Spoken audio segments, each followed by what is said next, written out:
What's up guys, you're watching Hegde Everyday, and today we're going to be introducing a brand new show by the name of Sportingly Social. It's going to be that show which pops up on every Tuesday, so mark down your calendars going forward. And today, what better way to start the show with the Premier League, because after 100 days nearly of no Premier League action, it's going to be starting on Wednesday. So we're going to talk about that and build up right to it. But let's figure out first what's on the show today.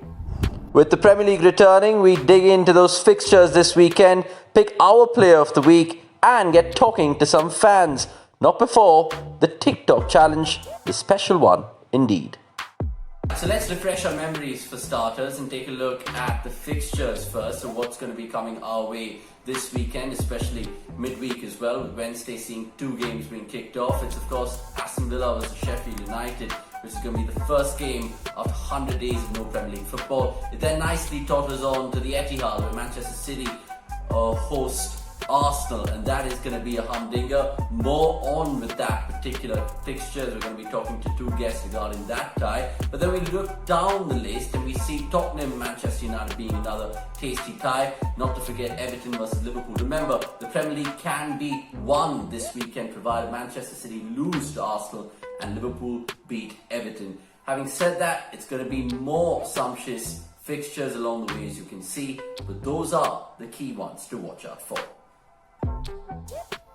Right, from fixtures, let's take a look at the table, because that puts things into perspective really. Liverpool, of course, league leaders at this moment in time. Manchester City playing catch up. And remember, if Liverpool see City lose and beat Everton, they will claim the Premier League. As sad as it sounds from a United perspective, Liverpool will win their first Premier League in 30 years. But having said that, Leicester are third with 53 points. Chelsea, of course, 5 points behind them in 4th with 48, and then Manchester United in 5th with 45, while the rest of the teams such as Sheffield, Wolves, Spurs and Arsenal as well playing catch up to all reach Europe. So that's exactly how it stands on the table from a top half perspective. Right, let's now focus on the player to watch this week. Bruno Fernandes of Manchester United, who makes my pick of the week for the player's perspective to watch. And the reason I say that is because he's had a brilliant time with Manchester United in his initial phase so far. He's played just 5 Premier League games. He's scored 2 goals and 3 assists, alright. But what's important to note is the chances that he's creating. You take 6% pass completion. Now his passing accuracy is 79%. And if he needs to fall back once in a while, he has that in his locker too, because he's of course recovered the ball 20 times and won 45% of his duels in the midfield. Right, so that was Bruno Fernandes, and I'm going to go with a score prediction for this weekend as well, and just see how well I do going forward in the weeks to come. And the score that I'm going for this weekend is Watford to get a result against Leicester at home. Nigel Pearson's side has been brilliant so far. He's won 19 points since taking over as Watford manager. He's beaten Manchester United and Liverpool in that time, and his captain Troy Deeney has been firing on all cylinders. So my prediction is 2-1 at Vicarage Road at the weekend. Right, it's that time of the show. Now we kind of crack on to the guests, and in this edition of On the Bench. Thanks for joining us, guys. I mean, it's good to see you all. Football is finally back. Sans, what's up with you? How's lockdown treating you? Yeah, it's not too bad. Can't wait to start watching football again. Desperately waiting for the game against Arsenal. Yeah. If you lose to Arsenal, then the league's gone. But having said that, there's so much at stake in terms of the League Cup and the FA Cup as well. Yeah, I think the league is pretty much done, and we don't know what's going to happen next year with the Champions League ban. But the idea should be to get as many trophies as we can this year. So yeah, we have stuff to look forward to. Cool. And Rahul, what about you? I mean, I know that you're, of course, one hell of an Arsenal fan, but no football for 3 months, 97 days to be precise. Premier League's back, and what better way to kickstart against Man City? Yeah, I would have definitely hoped for easier team, but then again, there is no such thing as an easy team for Arsenal. I think we just make it difficult. Whoever we play, I think it's extremely difficult for us. We have no idea why we need to fix that, but no question about it. I am ready to get hurt again. Sans, what do you make of this game? Is it a sure shot 3 points? Because of course the win is essential, but if you lose, then Liverpool have the chance on Sunday to win the league. Yeah, I don't think it's a sure shot 3 points. Arsenal are a good team. They're definitely better under Arteta. We kind of miss him a little bit. Being built up as a master and apprentice with Guardiola and Arteta, do you think he's really learned a lot being Guardiola's number 2 at this time at City? And yeah, of course he's learned a lot. I think he's come out and said that as well. And credit for the master versus apprentice thing, media hype, just trying to, get the engines going for, the first game of football to start.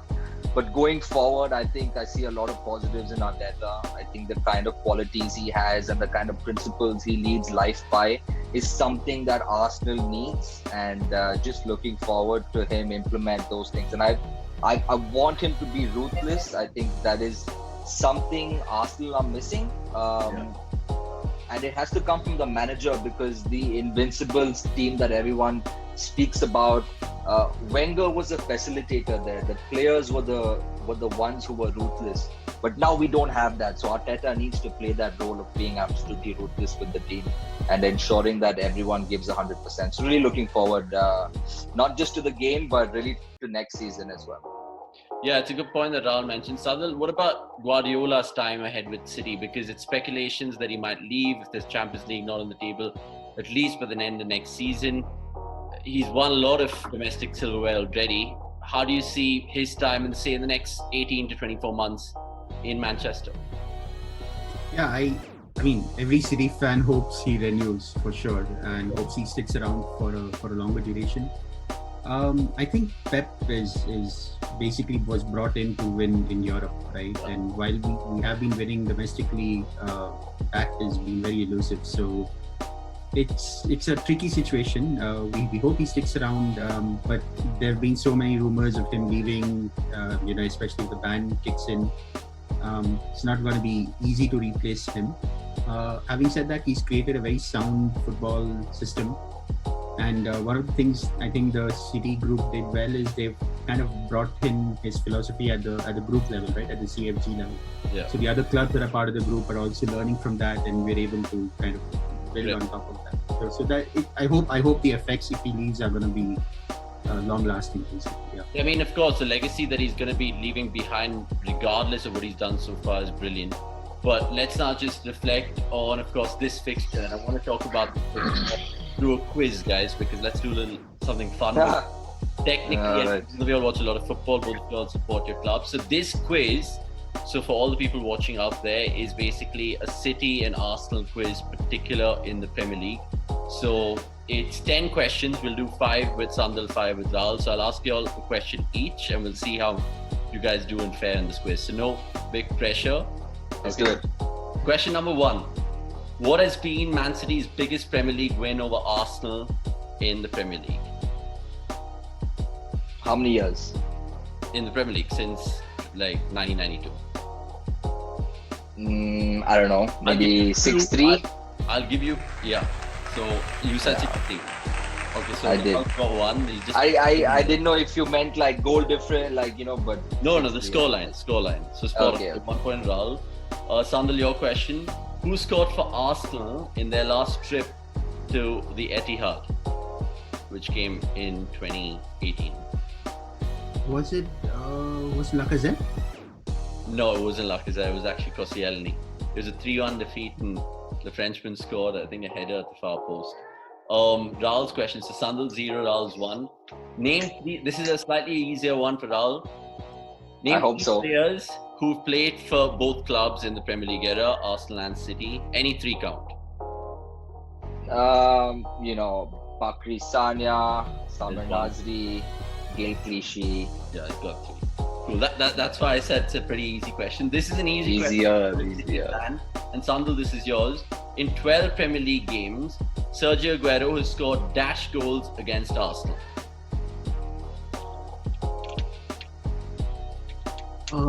And this is including his hat-trick, remember, against Arsenal as well.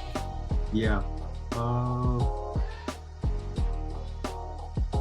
I'm gonna go. High number, mate. Just go for a high number. Come on. He's going for I'm going to go for 6. 6. Oh, it's tough. It's 5 actually, but we'll give that to him considering he was not too far away. What? How? It's a 1 goal shot. What kind of a moderator is this? So right now the score is 2-1. I think what Avanish is trying to say probably should have been 6. Yeah, sure.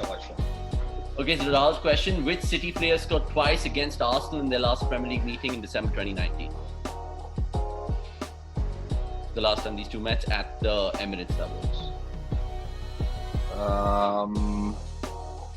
Probably Aguero. No, it's actually De Bruyne. BRUYNE, De Bruyne, he hit a fucking sensational goal. You're asking silly questions to the Arsenal fan, dude. This is like completely... And you're asking me... Okay, you love this question. Sandal's question. So it's still 2-1. When was the last time Arsenal managed to get a point at the Etihad? You can name the season, so you can tell me 2016, 2017, 2018, 2015, or 2014, whenever. I think it's 2016, 2017. Yeah, bang on. Do you want to get like a half bonus point for the scoreline? I'm going to go with 1-1, I think. No, it was actually a 2-2 with Sanchez and Giroud copying over there. But so Rahul's question, it's 2-2 right now. Speaking of that game in 2015, where Arsenal managed to win their last game against City away, who scored in that 2-0 win for Arsenal? I'm gonna go. I'll give you a clue if you want a clue. Both of them are not in the current squad right now. Yeah, so Walcott and Giroud would be my. So you've got one part of the answer right. Sanchez. It's actually Santi Cazorla and Giroud. CARZOLA. It's Cazorla and Giroud. So it stays at 2-2.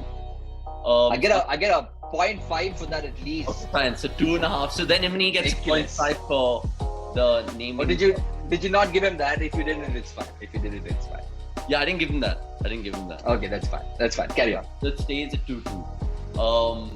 Some of those questions, and we have 4 questions remaining, so 2 each. So Sandal, how many goals have Man City scored against Arsenal in their last 5 Premier League games put together? Okay, so that's 3, 5, 6, 7, 8, 9, 10, 11, 12, 13, 14. I think 14? Yeah, he's got it spot on. It was 14 indeed. And Arsenal fans just out there, and this time that you guys have conceded fucking 14, you scored this just twice. Okay, never mind. Okay, this is a fairly straightforward one for an Arsenal fan, especially for Rahul. Which Arsenal player is 1 goal shy from reaching 50 Premier League career goals? Oba. Yeah, he's got it right. So that's 3-3 over there, and that just brings us to our last kind of round of this quiz. And this is actually whoever gets it right. Okay, so it's a simple true or false one, and you guys just have to be quick on the buzzer because it's 3-3 right now, so the winner makes it 4-3. I'm going to read this statement aloud. You guys have to just tell me if it's true or false. All right? Manchester City have lost the most times to Arsenal in English league meetings in their history, 85 times in total. True or false? False. Actually, it's true. So none of you all have got the right answer. Actually, Arsenal are the one team who've beaten City the most ever since the English league started, even way beyond the Premier League. So Look at a surprise on Rahul's face. Like, no. It's ironic because I don't agree with that number. He said 85 times. It's 96 times. We beat 85. Manchester City 96 times. Oh, in the Premier League. Right. In the league. Yeah, in the league. No cups counted. No right? cups counted. In all No competitions. surprise there, Sandhu. What are you saying? I don't look surprised at all. You guys just barely bought your way through in the last 10 years. Come on. Let's not kid ourselves here. Yeah, considering the last 10 years, it's been chalk and cheese because That's okay. Of the last, say 20 years, 30 years, it's just been mad. Anyway, so it's 3-3, so no winners. Yeah, football's the winner, I guess. But I'm not going to let you all leave it all of that because I think it's highly recommended that both of you all make your predictions. So I'm going to start with Sandal. Considering it's a Wednesday night, considering you guys have 2 quick games, back-to-back games as well, how's things going to pan out Wednesday night? Sandal, you go first. I think 2-1 City, probably. Okay. And are you being slightly modest saying that? No, I think everyone's rusty and it's going to be pretty level in the first few games. Okay. I know we're not going to keep a clean sheet, so 2-1. Okay, Rahul, what about you? Do you think, like, generally, whole Corona phase, away games are going to matter that much? Do you think Arsenal can? No, I'm going to give you a little longer answer. A little more different than a 2-1. I think, look, Arsenal need to win a lot of games because we're playing 4 from the top 6 and 4 from the bottom. And there's only a 5-point gap. So it's going to be a really crazy, if you leave Manchester City out of it, the remaining people are fighting for the top 5. So I have to be a little more ambitious, I suppose, but also realistic at the same time. So my ambitious prediction is that we score 3 goals. My realistic is that we definitely concede twice. Okay. So so it's like a 3-2 win to Arsenal because we have to win. We just need the points to get up there. So 3-2 win to Arsenal, definitely concede twice. We may even concede in the first 20 minutes 2-0 and hopefully claw our way back 3-2 to win it. Fair enough. I mean, I generally think there'll be goals guaranteed because all the things that have been reading up before kickoff, especially with these virtual sport radars and stuff, apparently it's going to be 5-3 predicted by one of the world's biggest sporting predictors. So let's wait and watch for that. That'll be some definitely that predictor saying 5 goals to City. So that's a bummer right there. You know? No, and crazy, ridiculous. Given the fact that this whole 5 substitutes as well, I think that'll really boost City, let alone Arsenal and top 6 teams. But it's been good chatting with y'all. And hopefully we can get a good game through on Wednesday night, let alone the rest of the Premier League fixtures as well. So I'll catch you all soon. Good luck for both your games. Right, only time will tell, of course, with Manchester City and Arsenal taking place later, but who will win that one. But we thank the boys for their thoughts. Right, to wrap up proceedings on this show, we have something fun prepared for you all because I've got in touch with my best friend Tanya Rock to get her impression of Jose Mourinho. Remember, Tottenham Manchester United later this week, and all the talk is of course about the former Manchester United manager and the current Spurs manager, Jose Mourinho. So here is a Mourinho Tik Tok challenge. Zero injuries. Zero injuries. And the mental state of the players? Everybody wants to play. Mental state of the players? Everybody wants to play. Nobody is doing like what some journalists do. When they write bullshit, the next press conference they don't come. I can guess that when you were a kid, you were playing badminton. Badminton. You didn't play right. We don't. You didn't play right. We don't. Well, hope you enjoyed that and the rest of the show, of course. Thanks so much for watching, ladies and gentlemen, because it's been a pleasure to get you Sportingly Social, the first episode ever out of the way. That's done. Looking forward to bringing you much more in the world of sport every Tuesday, remember. So tune in, stay locked, subscribe to our channel, of course. Thanks for watching. It's a bye from me. See you.